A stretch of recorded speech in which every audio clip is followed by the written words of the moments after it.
Cette capsule vidéo, produite par des conseillers pédagogiques du Centre de services scolaires Marguerite Bourgeois, a pour but de familiariser les équipes écoles sur le processus de traitement des résultats des élèves suite à la passation d'une épreuve unique.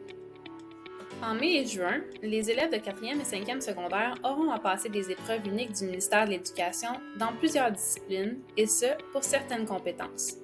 Les notes obtenues lors des épreuves du ministère sont pour ce dernier un point de repère pour comprendre ce qui se passe durant l'année scolaire pour chacune des compétences évaluées.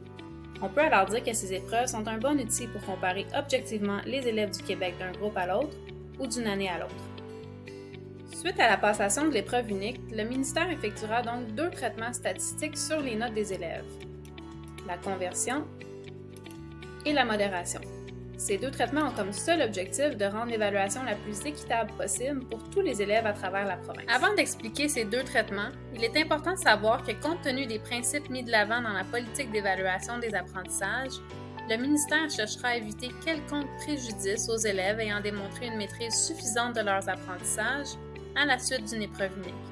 C'est pour cela qu'il effectuera 2 comparaisons de résultats pour déterminer la note de l'élève au relevé pour la compétence pour laquelle il y a eu une épreuve unique.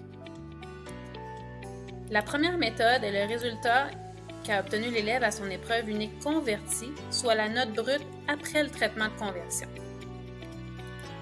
La deuxième méthode est le résultat du calcul de la note école suite au traitement de la modération, autrement dit de la note école modérée, et celle de la note convertie à l'épreuve unique. La note modérée comptant cette année pour 80% dans ce calcul et celle de l'épreuve convertie pour 20%. L'élève a donc 2 moyens de se faire valoir pour sa compétence et seul le meilleur résultat des 2 méthodes sera retenu comme note finale à celle-ci.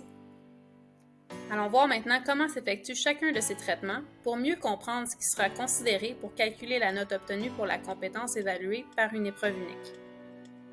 Les résultats obtenus par les élèves à l'épreuve peuvent varier d'une année à l'autre en fonction de plusieurs facteurs, tels que le choix de certains concepts ou sujets à l'épreuve, la formulation de certaines consignes ou questions, des attentes dans la production. Il devient difficile de comparer les cohortes objectivement sur plusieurs années. Pour s'assurer d'une équité entre les cohortes, le ministère peut alors procéder à la conversion des résultats de l'épreuve.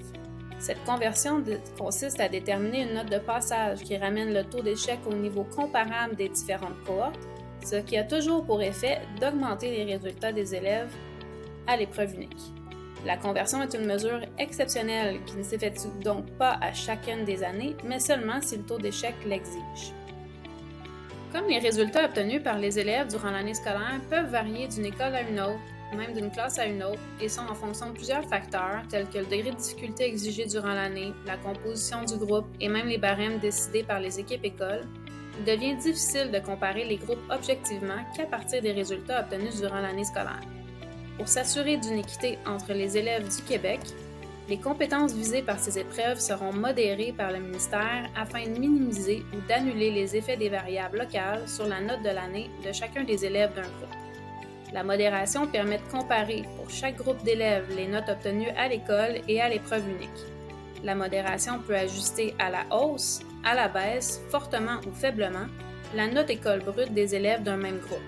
C'est une mesure systématique qui s'applique à la note école brute des élèves.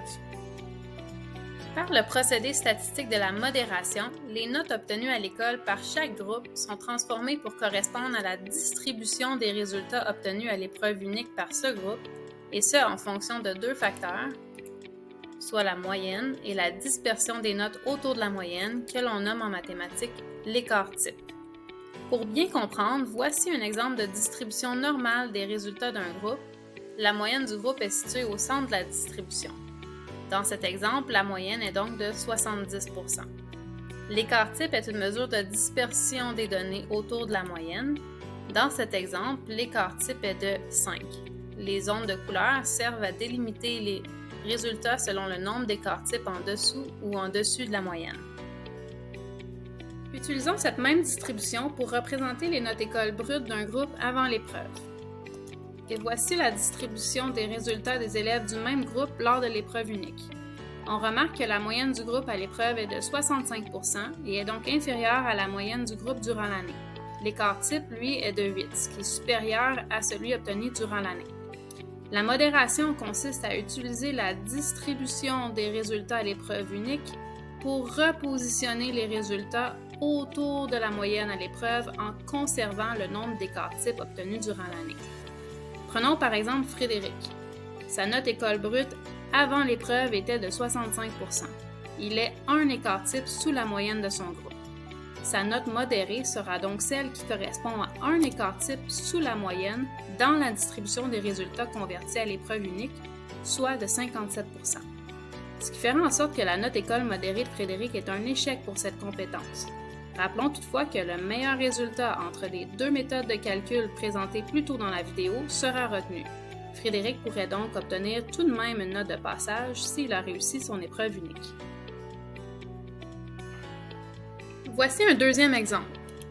Tommy est dans la même classe que Frédéric. Il a obtenu 75% comme note école brute avant l'épreuve et est donc un écart-type supérieur à la moyenne.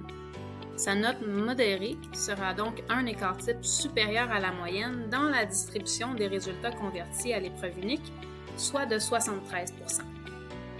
Voici un troisième et dernier exemple pour un autre groupe. La moyenne des notes école brutes avant l'épreuve du groupe est de 68% et l'écart-type est de 18%. On voit ici que cela fait en sorte que les résultats des élèves du groupe sont très dispersés. À l'épreuve, le groupe a obtenu une moyenne de 70% et un écart-type de 5. La note école brute avant l'épreuve de Stéphanie était de 50%, ce qui représente un écart-type sous la moyenne du groupe. Suite à l'épreuve, la modération permettra à Stéphanie de réussir sa compétence alors que sa note augmentera à 65%, ce qui correspond à un écart-type sous la moyenne du groupe à l'épreuve unique.